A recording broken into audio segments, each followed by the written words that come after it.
Hello and welcome to Aero Innovations. I'm Aero and I'll be your host this evening. So it's the new year and I have a new challenge for myself this year.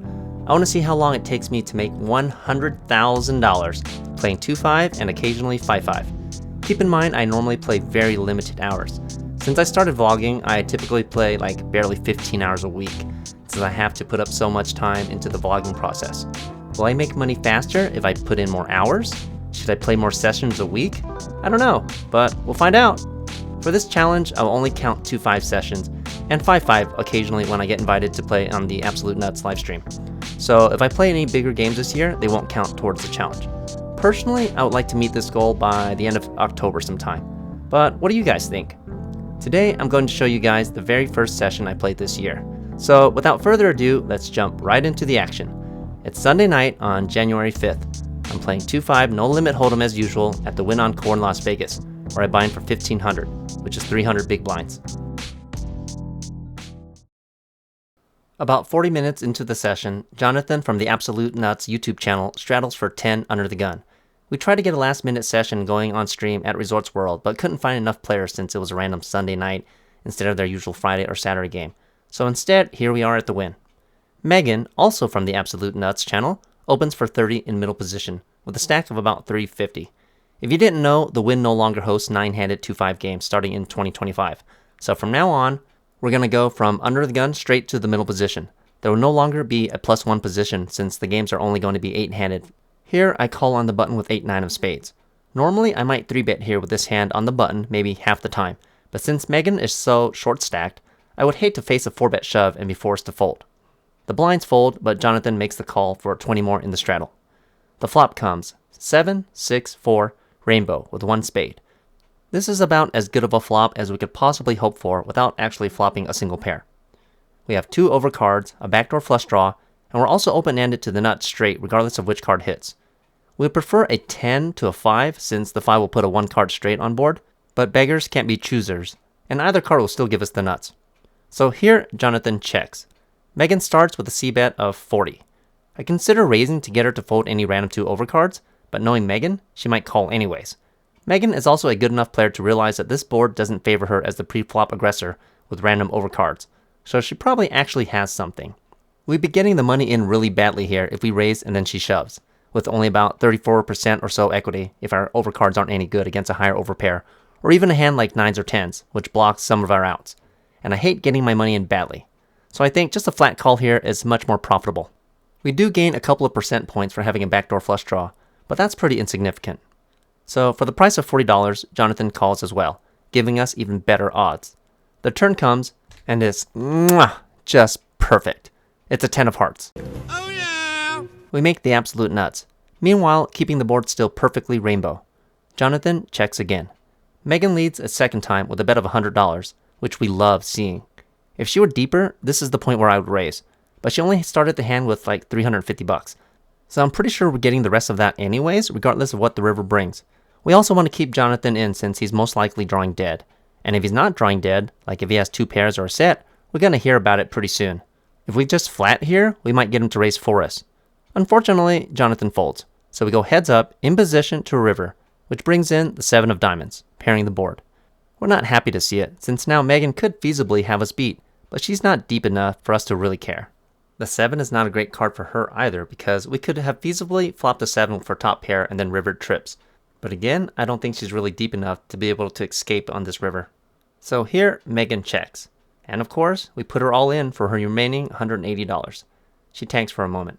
She's seen me make an absurd number of bluffs while on livestream, so eventually she does make the call. We table our hand, and of course it's good.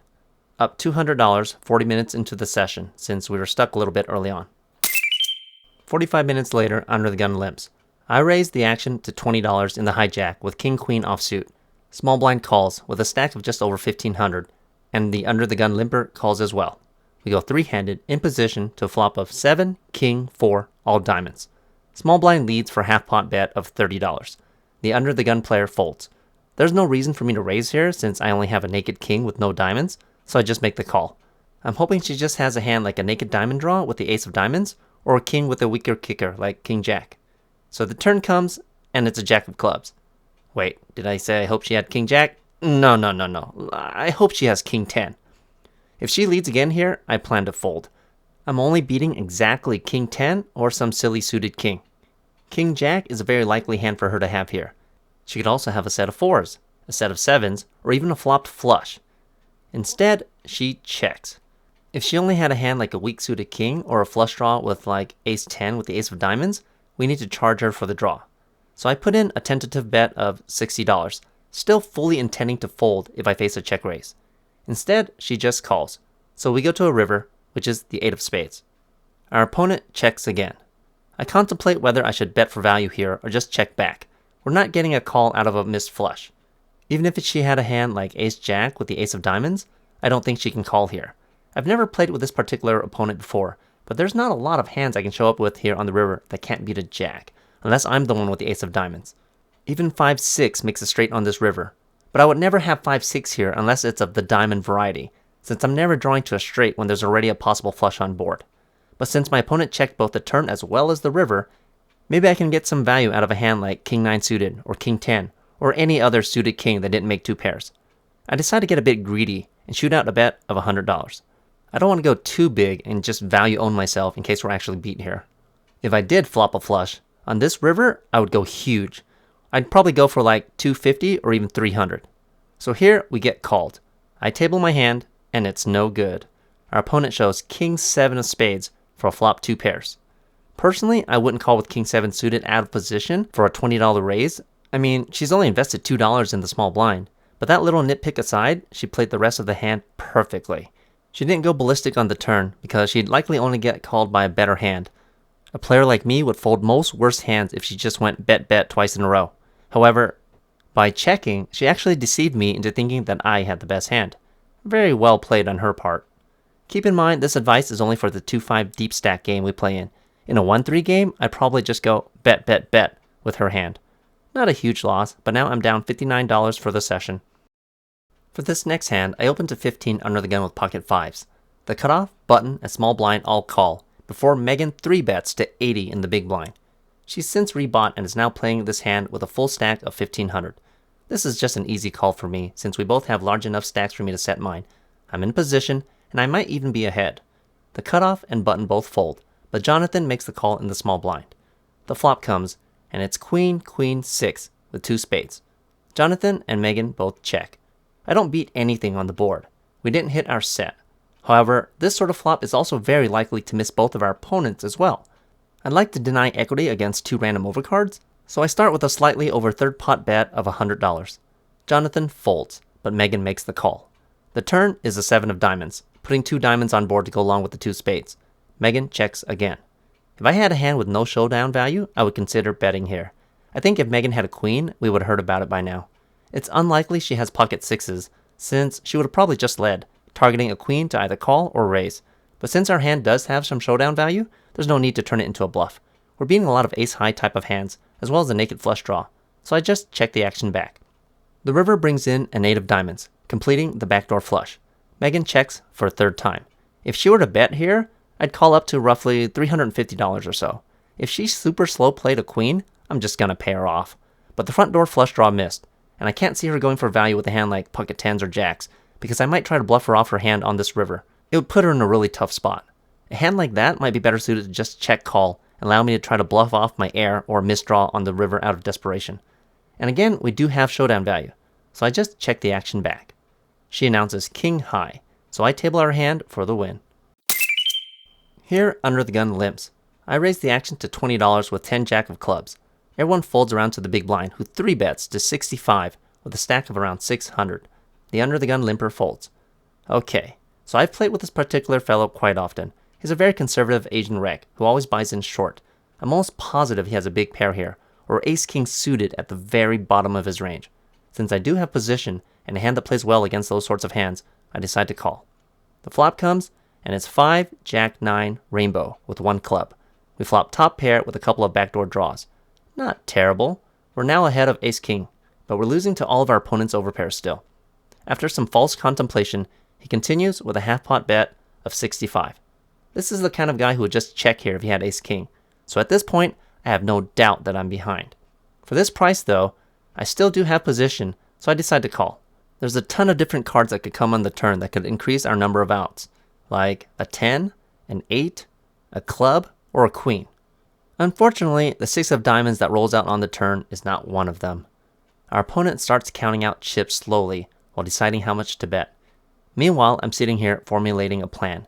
If the turn had actually given us more outs, like if it were one of the aforementioned cards, I would just call the turn bet here. But since this 6 does nothing for us, I have to either fold or just shove all in on this turn and hope to get the bluff through. There's no doubt in my mind that we're behind here. 7-8 does make the nuts on this turn, which is a very credible hand I could have here since it would have flopped a double gut shot draw. I could also have 5-6 for 2 pairs, or flop set. If our opponent does decide to call a shove here, we still have a good 5 clean outs. I wish there were something bigger though, like 9 outs. But it's either semi-bluff or fold. I'm such a greedy bastard though, and I really hate folding. So when our opponent finally slides in 150 over the line, I just snap shove for the remainder of his stack. Unfortunately, this is where I make the biggest mistake of the night. Our opponent only has 350 behind. This is an extremely high variance play. Yes, our opponent is tight, but it's only another 350 to call when he's already invested over 200 bucks. All that time off for the holidays has affected my play negatively. I think I should have only made this play if our opponent were deeper, with like 700 or more behind. I'm almost positive he'll lay down overpair for 700 or more. For 350 though, our opponent goes into the tank, which we love seeing, but unfortunately, due to the price point, he eventually does make the call. The river is a queen of diamonds, which doesn't help us at all. I announce just a jack, and our opponent flips over pocket kings for the overpair we knew he was most likely holding. Okay, so don't try this at home, folks. One, because you can rarely get an opponent to fold an overpair when they only have a stack of barely over 100 big blinds to start. This is especially true if you're playing 1-3 or 2-5 with a 100 big blind structure. Secondly, turning top pair into a bluff when the turn isn't exactly a scare card is just a losing play. I can get the various type players like Joe, Gao, or even this guy here to fold, but they would need to be deeper. 350 more in a 2-5 deep stack game isn't nearly big enough to frighten even the tightest of players. See, I am human. Sometimes even good players make bad mistakes. This loss puts us in the hole a decent amount for the first time tonight, down $374, a little over 2 hours into the session. For this next hand, everyone folds around to me on the button. I open the action up to 15 with pocket 8s. The small blind, a new player with a short stack of around 550, either has a real hand or thinks I'm just bullying the blinds, so he 3-bets me to 65. The big blind quickly gets out of the way. For $50 more, his stack is just barely deep enough for me to set mine. But that's only if I think I'm behind. I could very well have the best hand here. For this type of situation, I don't necessarily need set mining odds to continue, so I do the rational thing and make the call. We go heads up in position to a flop, and it's a good one. It's 8, 7, 10, rainbow. We flop middle set on a very coordinated board that is very unlikely to hit our opponent's 3-bet range. He starts with a down bet of 45. This screams weakness. It would actually be stronger if he checked here, because that's what a good player would do with an overpair on this sort of board. Then again, he only started the hand with barely over 100 big blinds, so I guess it's still feasible he could have a hand like jacks or queens, which would want to protect their equity against a random ace or king hitting the turn. I tell him that his bet stinks of ace-king, and that I don't think he actually has a pair yet. I tell him that I already have a pair, and then I min-raise him to 90 to try to provoke the bull into making a mistake. If I was able to stoke his ego, he might get riled up here enough to prove me wrong by shoving his stack as a bluff. Unfortunately, he only makes the call. The turn is a 5 of spades, putting 2 spades on board. Our opponent checks. I don't think he has a real hand, else he likely would have just shoved or re-raised me on the flop already. Unfortunately, this board is just way too coordinated for me to slow play. Not that I ever lean towards slow playing anyways. Still, I want to get some action out of what I think is most likely a dead draw. So I put out an extremely small bet of 100 into the pot of 315. A bet this small will entice a player to make a mistake, such as if he had a hand like Jack-Queen, which is basically just a gut shot draw against our particular holding.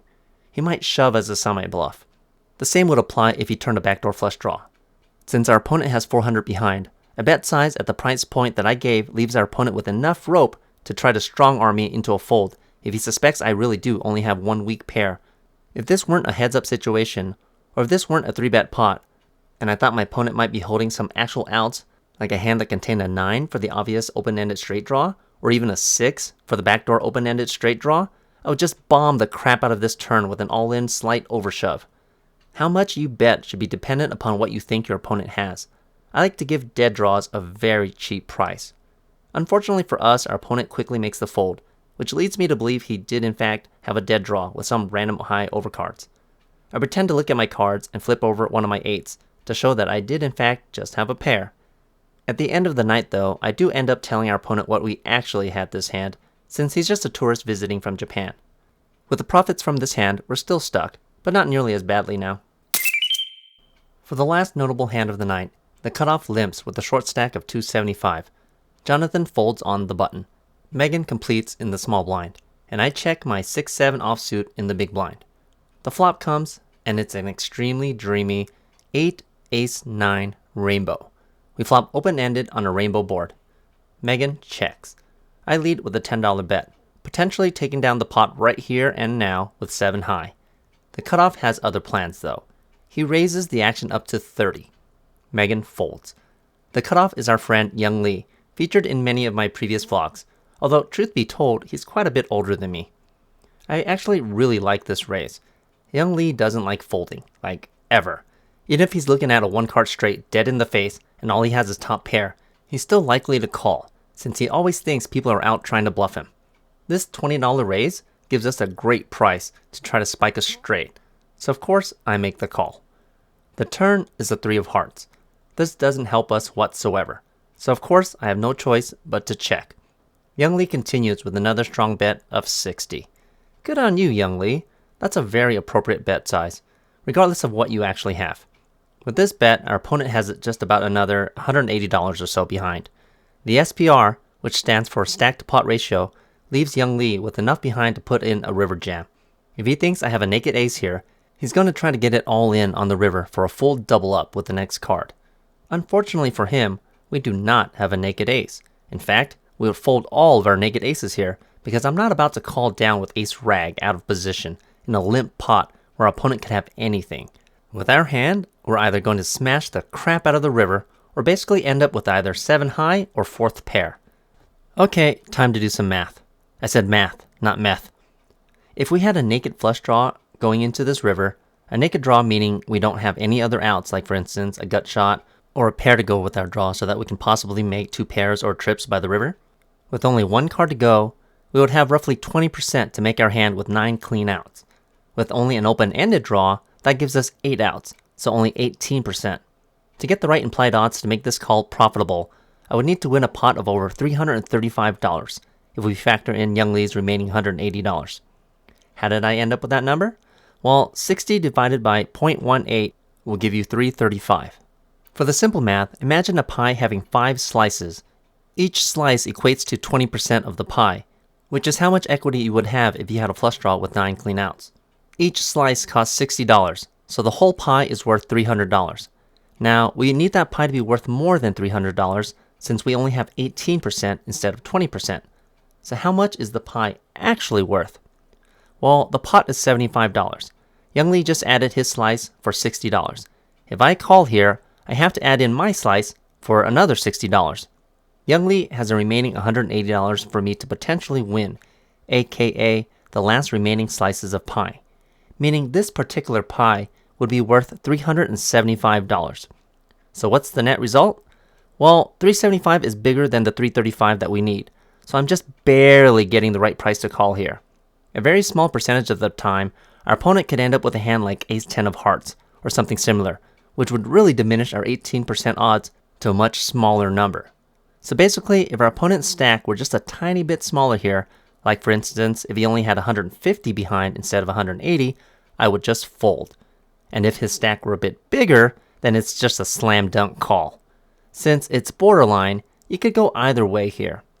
I do decide to make the call. The river comes and it brings in a 5 of hearts, giving us the nut straight, but also completing the backdoor flush draw. I mean, Young Lee doesn't have enough behind for us to bother caring about that, so we just ship it all in for his remaining stack. As expected, Young Lee makes the call, and we show him the bad news. He flips over ace-king in disgust. He limped ace-king hoping that Jonathan would raise on the button, as he often did in this session, only to allow us to sneak into this pot with a garbage hand that would have folded to any raise, including just a $15 one. With this win, we're just slightly above even for the session. Shortly after this hand, Megan and Jonathan both get up to leave, and so does the Japanese tourist on my left, so the table breaks. We've been playing 20 minutes shy of 4 hours, so I figure it's a good time to leave. In for 1,600 and out for 1,570, for a small loss of $30. Not a very good start to my 100k challenge. Okay, so normally I wouldn't even bother vlogging a session like this with so little action, but since it's the very first session I played in 2025, I figured it deserved some airtime. Some players have asked why I don't show more losses. Well, for starters, I have an extremely high win rate. I'm not your usual vlogger showing you my poker journey. I've been on this journey for over a decade and a half. For the same reasons, I can't pretend to be super excited when I get lucky on someone after getting my money in bad and hitting a river. I can't pretend like it's life-changing money either. One, if a pot really means that much to me, it means I'm playing in stakes way above my bankroll. Secondly, I shouldn't be putting my money in bad most of the time to begin with. So yeah, I can't exactly hype up the drama over some of the hands I play like other vloggers. But on that same note, I won't have nearly as many losing sessions to show either. Plus, who wants to see a session where I'm just card dead all night? That's boring as heck. If I get sucked out on, or if I make a huge mistake, then sure, I'll show that session. I've shown sessions like that before. But keep in mind, I play at least 3 nights a week, but I normally only put out maybe 1 vlog a week. So I have to pick and choose which vlogs are most educational for my audience. So most of the time, unless there's a super exciting or educational hand to go over, I'm not going to bother vlogging a session where I lose a few $100 or whatever. My channel is educational and humor based in nature. If you want to follow someone's poker journey and watch them improve themselves as they play and conquer their losses, growing as a person in the process, then you're on the wrong channel. Here, I'm just going to show you how to crush low stakes, no limit hold'em like a champ, meanwhile throwing out the occasional small Asian pee-pee joke, or remind you how my wife labors in the breeding pits, or try to get you to toss a coin to your witcher by supporting me on Patreon, so my kids can take a break from the goblin slave warns. I'm going to keep this a shorter vlog since not a whole lot happened this session. If you liked what you saw today, please take a moment to consider smashing that like button. Then subscribe to the channel if you're interested in more tips and tricks on how to crush low stakes, no limit hold'em. I post pics from my sessions to my Instagram long before I make actual vlogs out of them, so follow me on there if you want to keep up to date with what I'm up to. Some of my coaching students have also agreed to allow me to record our coaching sessions together, so check out my Patreon if that's something you're interested in. As usual, I hope to see you in the next video.